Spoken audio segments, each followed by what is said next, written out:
loss against Phoenix. These were the back-to-back plays she was involved in on the offensive end. Created a lot of conversation over the past week. Clark would continue playing the rest of the second quarter and then would leave the middle of the third quarter with a back injury. Clark did not fight her way to the top just to have everything fall apart because someone else did not take her illness seriously. Regaining control might be the smartest decision she has made in her career thus far. The consequences of this for the WNBA right now, the league is at a turning moment. If they want Caitlin Clark to symbolize the WNBA, if they want the TV deals, the sold-out merchandise, and the packed arenas, they have to do the one thing they haven't been able to do thus far: protect her. This means that hazardous plays must be regulated more strictly. It leads to better travel conditions. It involves being transparent with the public regarding medical evaluations. In fact, it can involve stepping in when teams are unable to handle injuries. Because if stars don't show that they care about them, they won't stay in the league. A return is inevitable, but it will be on her terms. This is the portion that is hopeful. Clark still has work to do. Not at all. In the long run, this injury tale might be the best thing that has ever happened to her because she now knows exactly who is on her side and what she needs to defend herself. She's going to nap. She will recover. She'll come back stronger. But it won't be because someone told her that she was going about her daily business. Her choice to heal appropriately will be the cause. We have found this. Caitlin Clark faces challenges off the court as well. On the basis of it, she is attacking an entire system. One that is all too willing to overlook injury indicators until it is too late, quick to profit, and slow to adapt. She is no longer cooperating, though. With outside doctors, state-of-the-art therapies, and a new outlook on her health, Clark is choosing a different path. One that doesn't require permission. One who, in the face of weak reality, refuses to accept daily existence. And one that could set a new standard for the empowerment of female athletes. We already know that you don't bet against Caitlin Clark. There is a saying in sports that reads, "Pain is fleeting, pride is eternal." But Caitlin Clark's groin isn't getting any better thanks to pride. Ice baths are not solving the structural problems in her surroundings. In addition, the rain jury cycle has been spinning like a rigged carousel since the start of her rookie season, and no motivational quote will put an end to it.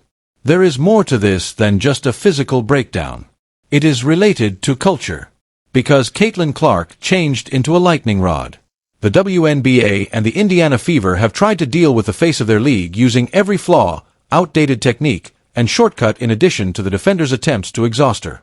She's not waiting anymore. The look of recovery. They don't want you to see this.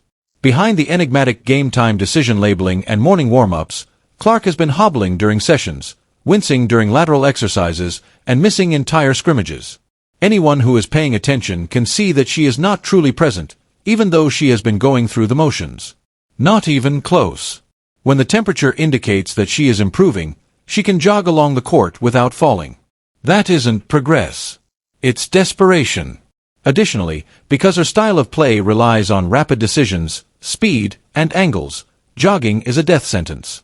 Pain was the real price of playing. To be sure, most athletes experience discomfort during competition. The work is that. What distinguishes the wise from the cautionary tales is their ability to know when to say no. Clark said, yes, far too often. The answer to carrying on with the game is yes after the initial groin pull. It's acceptable to ramp up for back-to-backs without rest days. Yes, the tight muscles and aching joints from attending media appearances and advertising events. She complied with every request made by the WNBA and more. But she needed time, care, and a realistic medical plan. Silent.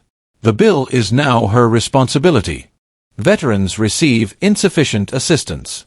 One of the most surprising aspects of Clark's injury narrative is how few veterans have publicly defended her.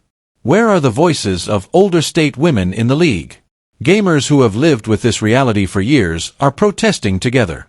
There is a slight divide in the league between the old generation, who had a grind without national notice, and the new players, like Clark, who arrived with instant fame and substantial sponsorships. That stress is real, and it's one of the reasons Clark's situation has grown so isolating.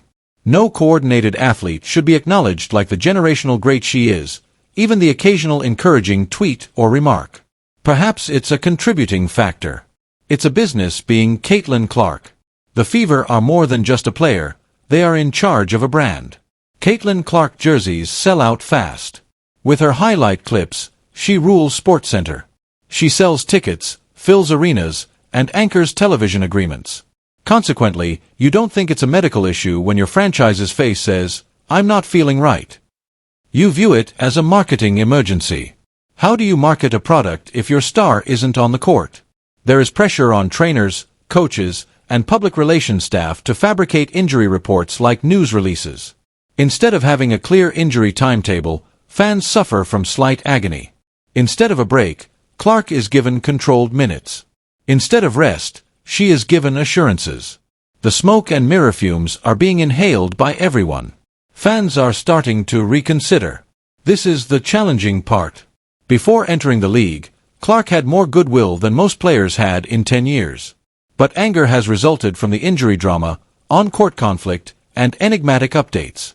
Some fans are starting to question if she is being pampered. Why doesn't she keep going? Why does everything around her seem to be a story? That is the outcome of a breakdown in transparency. People start filling in the blanks with their own tales. But in reality, Clark isn't weak. She's worn out. She's not staying away from gaming. They are pulling her into them before she's ready. If fans are unable to recognize that, the league has failed in its mission. The Indiana Fever are a team that is undergoing a sea change. This season was supposed to be crucial. Caitlin Clark's entrance was meant to usher in a new age. Sales of tickets, national recognition, and ultimately moving up from the bottom of the rankings. First, go dark. Shut it down. The greatest star in the WNBA is hobbling off the floor, clutching her side, her face twisted in pain, after draining logo threes and dropping dimes. Not once, not twice, but 4 times this season alone. Every time, the Indiana Fever rejected it as a small tweak. They say it happens every day. It's just a little pain, they say. But now her own doctor is in charge. And what he says could cause everything to change. Please consider liking this video and subscribing to the channel if you enjoy the content. It may surprise you to learn that almost 90% of viewers have not yet subscribed. Even though it only takes a second and is free, it means the world to us. Have you already subscribed? Fantastic! I sincerely appreciate your help. Let's return to the video now. Because Caitlin Clark's wounds represent more than just the pain of one well-known individual. It concerns what is being hidden, who is being repressed, and why the WNBA might soon lose its most valuable asset. Now let's analyze it. A dangerous tendency. By the time Clark hobbled off the ground during the vicious Fever Sun game, fans were already accustomed to the pattern. A hard screen, a hard fall, and then the limp again. But at the time, no one knew how serious this injury rabbit hole was. It wasn't just a strained groin. In just 2 months, it was the 4th lower body ailment. The same story, same side, left quad, left groin, and right groin. It is now known by experts as a classic compensating injury pattern, where a single injury causes the body to gently overcompensate, resulting in a strain in another area. It's similar to playing whack-a-mole with pain. The more you ignore it, the worse it gets. The Fever insisted that she was fine, only a little tight, despite this. Actually, the everyday lie. Many orthopedic doctors who are not on the record say that this is when the warning signs start to appear since teams prefer to keep things in-house. Caitlin's injuries are far from severe on a daily basis. We are talking about week to week, at the very least. And only if she is given full rest, care, and rehabilitation. Rather, she is making promotional appearances for a league that is clearly earning money off of her popularity without protecting the body behind it, traveling across the country, and playing for more than 30 minutes. It has started to be referred to as exploitation by certain fans. How did the body break down? This is actually what takes place in the background. Before the season, Clark reportedly put on a lot of muscle. Most likely an attempt to prepare for the more challenging professional game. Even though bulking up alters biomechanics improves strength and durability, it can be done incorrectly. She employed quite distinct shooting techniques. Her movement patterns shifted just enough to overcome her natural barrier.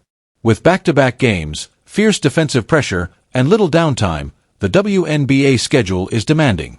Consequently, the body was overworked. forced to compensate after each injury until it finally fails. The pivotal moment was the Connecticut game. And that's exactly what happened when the Fever played the Connecticut Sun. Not only that, but she rose slowly. It was her answer. She winced. She tried to chase it away. She bent, placing her hands on her knees. But the most telling feature is the weeping. Clark, who was well known for his tough style on the court, sobbed as he sat on the bench. It was not just physical discomfort. That was complete emotional weariness, worry, and annoyance. The league classified it as mild discomfort despite this. Imagine LeBron doing it in his rookie season. Do you think the NBA would downplay it? That's all. Losing trust in the group. Those close to Clark's team have now confirmed what many fans had thought. She is no longer solely reliant on the Indiana Fever medical staff. Regenerative treatment consultants, biomechanical assessors, and NBA-level experts are among the outside experts she is bringing in. Since at this point, the trust has been betrayed. Is she truly to blame? When your team treats a string of cascading injuries as if they were minor bruises, their attention turns from basketball to self-preservation. The problem here is not missing games. It has to do with protecting a career. Let's discuss advanced therapies. So what comes next? To stabilize her recovery, Clark's doctors are reportedly considering a range of state-of-the-art regeneration procedures. We are discussing stem cell therapy to accelerate tissue regeneration in injured muscle fibers, biomechanical retraining to prevent subsequent injury by addressing imbalances that initially caused it, and hyperbaric oxygen chamber therapies to reduce inflammation and improve circulation. Here, healing is not the primary objective. Before things go out of hand, her body needs to be reset. The Indiana Fever Group hasn't mentioned these techniques, though. They still provide regular service to fans. People are starting to wake up. Fans are not stupid. They watch what is happening. Every time Clark holds her hip, limps across the floor, or disappears from the bench during timeouts, people take notice. More importantly, they are furious. The hashtags are already well-liked.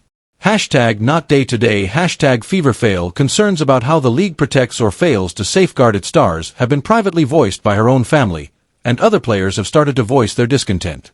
The subject at hand concerns athlete empowerment rather than whether something needs to change. Let's take a closer look, because what we are seeing with Caitlin Clark is a part of a broader trend in professional sports where top players are no longer merely paying attention to team physicians. They are employing their own, managing their bodies, and speaking up when something doesn't seem right. Because, in the end, this has nothing to do with jersey loyalty. It has to do with getting by at work.